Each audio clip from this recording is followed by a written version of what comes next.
Hello students, welcome back to our classes. My name is Abhishek Verma and I welcome you in the lecture 5th of English speaking course. Previous video में हमने किया था use of did.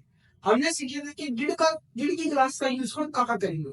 आज हम सीखेंगे कि class 5th है हमारी हैज का यूज। आज हम सीखेंगे कि हम हैज और हैव का यूज कहाँ पर करेंगे। इसके बारे में पूरे डिटेल में पढ़ेंगे, बिल्कुल बेसिक से चलेंगे कि हैव का यूज करेंगे कहाँ और कैसे करेंगे। बिल्कुल फॉर्मेट से मैं आपको बताऊंगा, तो मेक श्योर करिए आप इस वीडियो को लास्ट तक देखिए ताकि आपको अच्छे से सब चीज क्लियर हो। अगर आप यूज करके वीडियो को स्किप करोगे तो आपका कंसेप्ट मिस हो जाएगा। तो चलिए बिल्कुल स्टार्टिंग से चलते हैं हैजर की क्लास। सबसे पहले देखते हैं कि हैजर की क्लास हम लगाएंगे। हैजर की क्लास हमारे पास लगती है प्रेजेंट टाइम के अंदर। प्रेजेंट मतलब वर्तमान समय के अंदर ये क्लास का हम यूज करेंगे। इनका यूज होगा, इनकी पहचान क्या होगी, आइडेंटिटी क्या होगी, कैसे पता लगेगा कि हमें नेचुरल हैव का यूज करना है। पहचान रही जब कोई भी काम हम प्रेजेंट के अंदर कंप्लीट कर चुके हैं, यानी कि उस काम को हम पूरा कर चुके हैं। प्रेजेंट के अंदर उस काम को कंप्लीट होने की बात है, तो इसके अंदर पहचान आ जाएगी हमारे पास। कोई भी काम जो चुका है, चुके हैं, चुकी है, या कि जब कोई भी काम हमने कर लिया है। जब भी हमारे पास हैज होता है तो हमें पता है जब तक वो प्रेजेंट की क्लास है, वर्तमान समय की क्लास है, और उसके बाद आगे लिया है, यानी कि वो काम के कंप्लीट होने की बात की गई है हमारे पास कि प्रेजेंट के अंदर वो काम पूरा हो चुका है। ठीक है, अब उसकी कोई भी चीज पेंडिंग नहीं है, वो बिल्कुल कंप्लीट हो चुका है। तो उस चीज के अंदर हम लगाएंगे हैज की क्लास।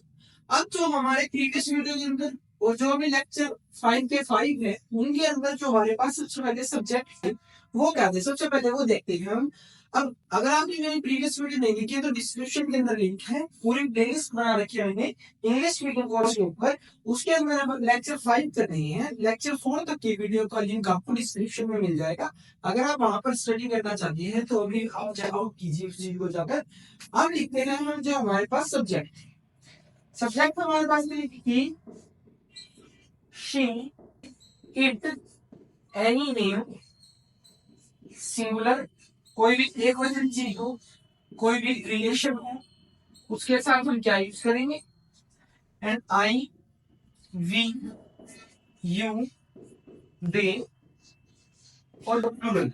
और इनके साथ हम क्या चीज यूज करें। अब दो चीज है, दो सब्जेक्ट हमारे पास, एक ही शी इट है, ही शी इट वाले सब्जेक्ट है, और आई वी दे वाले सब्जेक्ट। अब इनके साथ हम क्या यूज करेंगे, इनके साथ क्या यूज करेंगे। सबसे पहले हमें जान लेंगे कि जो ही शी है उसके साथ हम यूज करेंगे हैज का, उसके साथ हम यूज करेंगे हैज का। और जो आई यूज करेंगे इनके साथ हम यूज करेंगे हैव का। आपको समझ में आ रहा हो।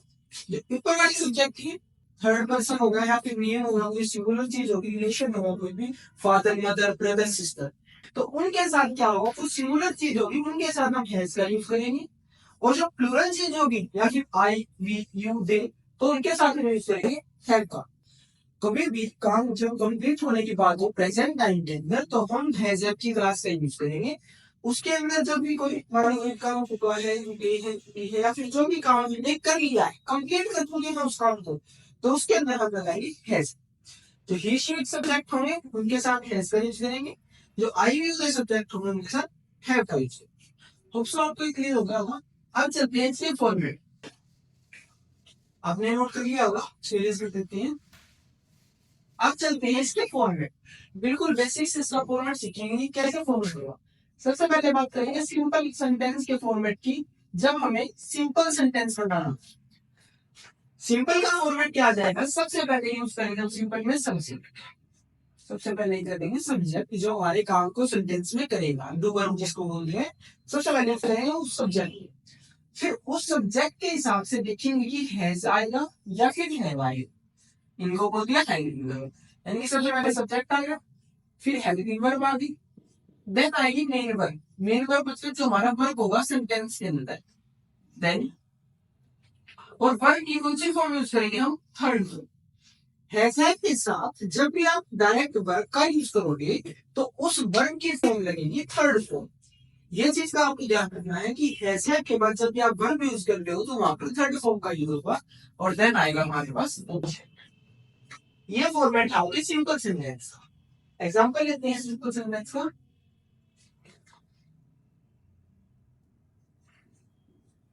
अगर हम एग्जाम्पल लेते हैं, हम खाना खा चुके हैं। अगर हमने सिंपल सेंटेंस का बिल्कुल एग्जाम्पल दे कि हम खाना खा चुके हैं, देखो प्रेजेंट के अंदर वो काम कंप्लीट हो चुका है कि खाना खाने का जो काम है वो पूरा हो चुका है। और देखो सबसे पहले आने वाले पास सब्जेक्ट, बिल्कुल तो समझ रहा हूँ। सबसे पहले सब्जेक्ट हम का क्या है, वी। हम होता है वी सब्जेक्ट का। उसके बाद है व्यूअर। अब वी के साथ यूज क्या होगा, है क्या है, तो वी के साथ यूज होगा है, वी है। ओके, अब वर्ब की थर्ड फॉर्म, खाना कहते हैं ईट। ईट हो गई फर्स्ट फॉर्म, सेकंड फॉर्म हो गई एट, देन थर्ड फॉर्म क्या बची, ईटन। ईट एट ईटन, तो ये हो गई वर्ब की थर्ड है। तो यहाँ पर हमारे पास है we have eaten, we have eaten the food. हम खाना खा चुके हैं, we have eaten the food. तो इस तरह से आप बिल्कुल सिंपल सेंटेंस बना सकते हो इस फॉर्मेट का आंसर। सबसे पहले सब्जेक्ट आएगा, फिर हेल्पिंग वर्ब आएगी, फिर मेन वर्ब आएगी, देन ऑब्जेक्ट आएगा हमारे पास। तो ये था सिंपल का फॉर्मेट।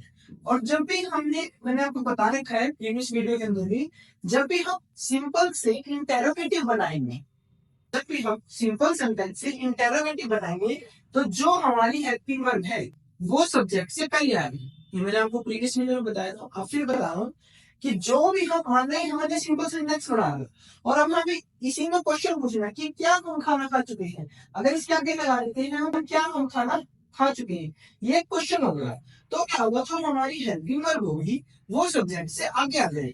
क्या हो जाएगा, have we eaten the food, कि क्या हम खाना खा चुके हैं, had we eaten the food, और पीछे लग जाएगा question mark. Have we eaten the food, बाकी सारा सेंटेंस सेम रहेगा, कोई चेंज नहीं आएगा उसके अंदर। सिर्फ कमा चेंज आएगा कि हेल्पिंग वर्ब है वो सब्जेक्ट से पहले आ जाएगी, वो सब्जेक्ट से आगे आ जाएगी।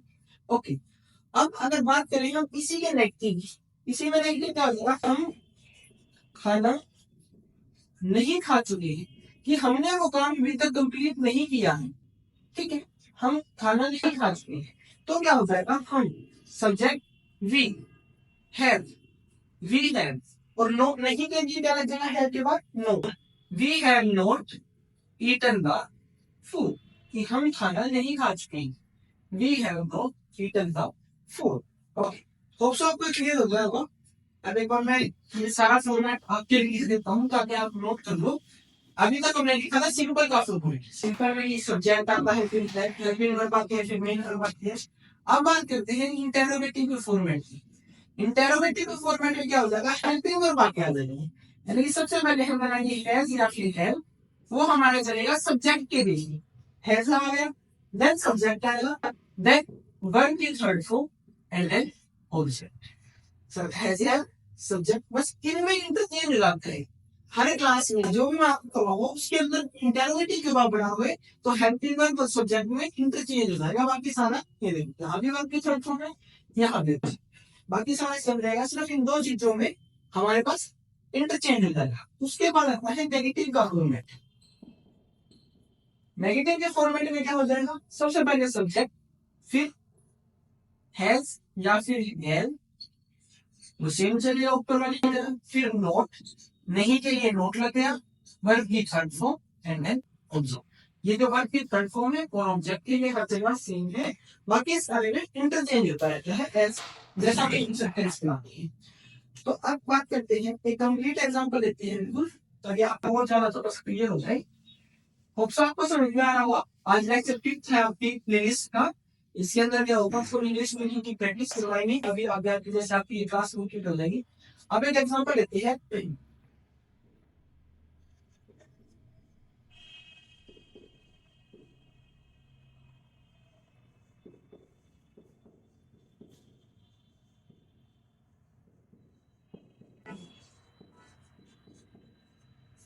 हमने एग्जांपल लिया,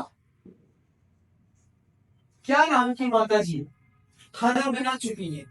प्रेजेंट के अंदर काम के कंप्लीट होने की बात है, सबसे पहले इंटेरोगेटिव बनाएंगे, इंटेरोगेटिव बनाएंगे, फिर पॉजिटिव बनाएंगे यानी कि यस वाला सेंटेंस बनाएंगे, फिर नेगेटिव नेगेटिव दो वाला, तीनों सेंटेंसेस ही हम बनाएंगे।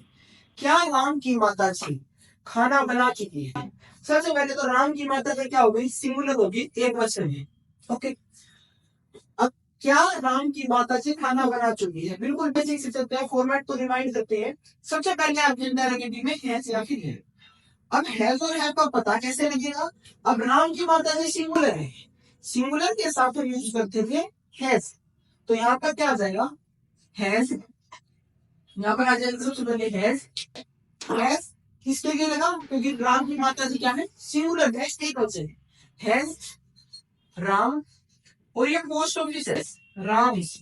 पोस्ट ऑफिस का मतलब होता है ये हिंदी में बोलते हैं कारक, जिसमें का की होते हैं कि राम, ये वाला इसका क्या था? की। राम की माता जी, Ram's mother has Ram's mother cooked the food. Has Ram's mother cooked the food. क्या राम की माता जी खाना बना चुकी है? Has Ram's mother cooked the food. ये क्वेश्चन होगा। अब इसी का यस में आंसर देते हैं, हाँ बना चुकी है, तो क्या हो जाएगा? राम्स मदर हैज, तो क्या हो जाएगा? Ram's mother has cooked the food. और बाकी सारा सेंटेंस हमारे पास क्या रहेगा? बिल्कुल सेम रहेगा। Has Ram's mother cooked the food. तो ये होगा आपका कंप्लीट एग्जांपल। अब इसी का नेगेटिव में लेकर चलते हैं, क्या होगा? राम्स मदर हैज नोट, अब यहां पर आ जाएगा has note cooked the food.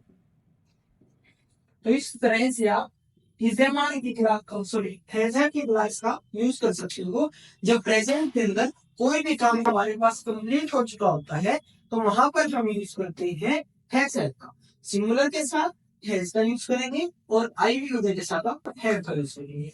इसी के सेंटेंस की आपको प्रैक्टिस कर, उसमें आप कमेंट भी कर सकते हैं आपको कोई भी डाउट हो। तो thank you very much for watching this class and share it with your friends and subscribe my YouTube channel, because on this channel I will bring English related concept for you, even for the IELTS and PT examination, in which you can get easy tips and tricks to crack your IELTS or PT examination.